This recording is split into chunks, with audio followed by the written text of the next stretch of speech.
Hi hello and नमस्ते। स्वागत है आपका अपना राजगुरु सीक्रेट स्टोरी चैनल में।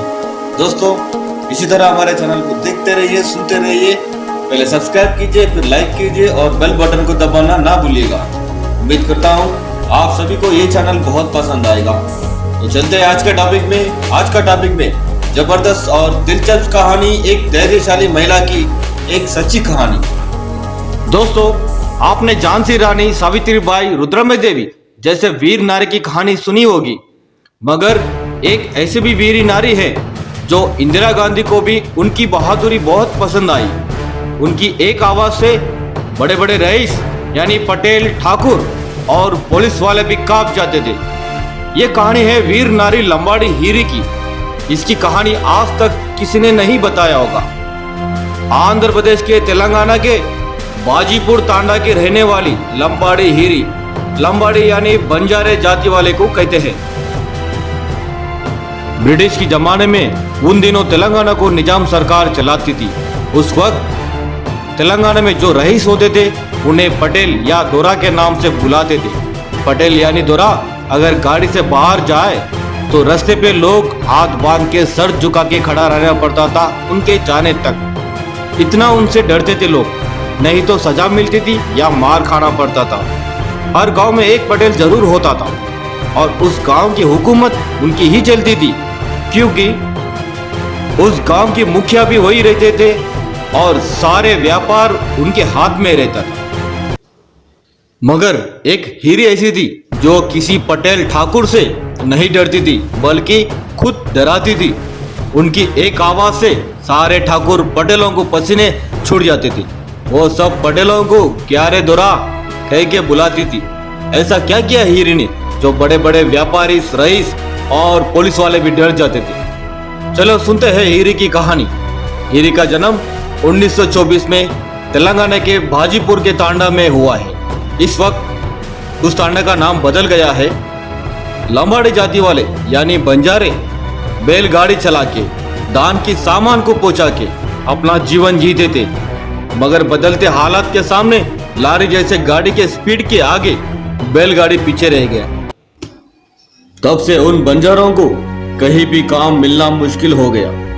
वो लोग बेघर होने के कारण गांव के जंगल में छोटा सा तांडा यानी बस्ती बना के रहने लगे। जंगल में लकड़ी को, पत्ते को काट के, जानवरों को मार के अपना जीवन जीने लगे। मगर कुछ दिन के बाद जंगल में लकड़ियां और जानवर भी मिलना मुश्किल हो गया।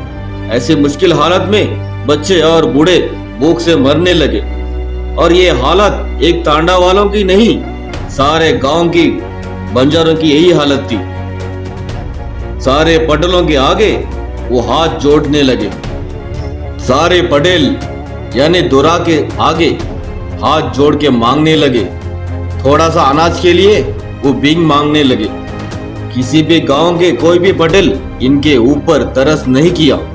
कोई भी इन्हें काम या अनाज नहीं दिया, क्योंकि ये लोग जंगल में बस्ती बना के रहना पटेल लोगों को पसंद नहीं। उनका कहना है वो जंगल के जमीन भी उनकी है, इसलिए जंगल में रहने वाले बंजारों को वो भगाने कोशिश करने लगे। ऐसे मुश्किल हालत में वो कहाँ जाए, कैसे जिए, यही सोच में बंजारे रोने लगे। तभी एक नारी ने सबको हिम्मत दिया, सबको आवाज दिया।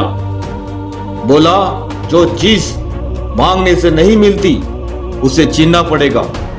जिसने अपना काम छीना उन लारी के सामान को चुराना पड़ेगा।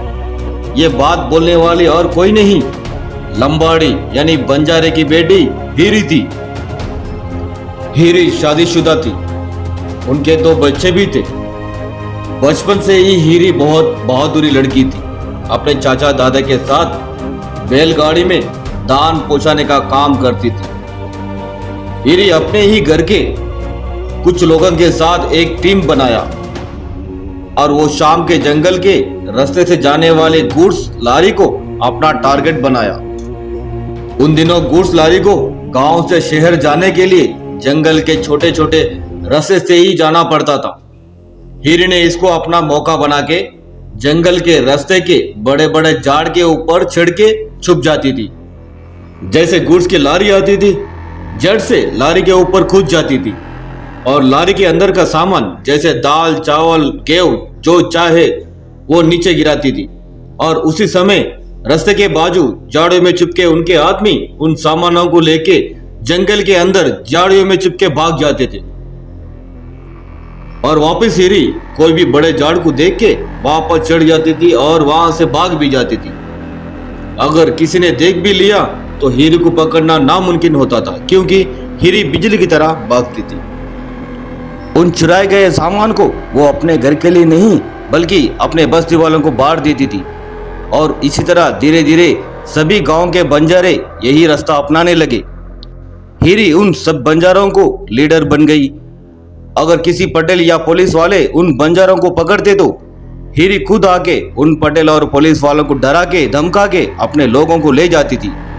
ऐसे में हीरी के ऊपर कई कंप्लेंट दर्ज किए थाने में, मगर हीरी को एक बार भी पकड़ नहीं पाई पुलिस ने। अब उन ठाकुर और पुलिस वालों ने मिलके सारे बंजारों का पेशा चोरी का नाम लिख दिया थाने में। पहले हीरी उन पटेल व्यापारियों को अपने लोगों के लिए अनाज पूछती थी। अगर उन्होंने मना किया तो बोल के जाती थी 3 दिन के अंदर तुम्हारा गोदाम को चुराएंगे, चाहे कितना भी पेरा लगाओ। और उसी तरह 3 दिन के अंदर उन गोदामों को चुरा लेती थी और वो लोग कुछ भी नहीं कर पाते थे। इसलिए उसकी एक आवाज सुन के सारे व्यापारियों को, ठाकुरों को पसीने छूट जाते थे। दोस्तों, वीडियो बड़ा होने के कारण ये एपिसोड यही खत्म होता है। क्या हीरी उन बंजारों की तकलीफ दूर कर पाई? कैसे इंदिरा गांधी जी को मिल पाई? देखिए अगला वीडियो में। अगला एपिसोड के लिए हमसे जुड़ के रहिए। हमसे जुड़ के रहने के लिए प्लीज सब्सक्राइब कीजिए। सब्सक्राइब करने के लिए नीचे दिए गए लाल बटन को दबाइए और बेल बटन को दबाना ना भूलिएगा। अगला वीडियो जल्दी आपके पास पहुंच जाएगा। प्लीज इस वीडियो को एक लाइक जरूर कीजिए। धन्यवाद एंड थैंक यू।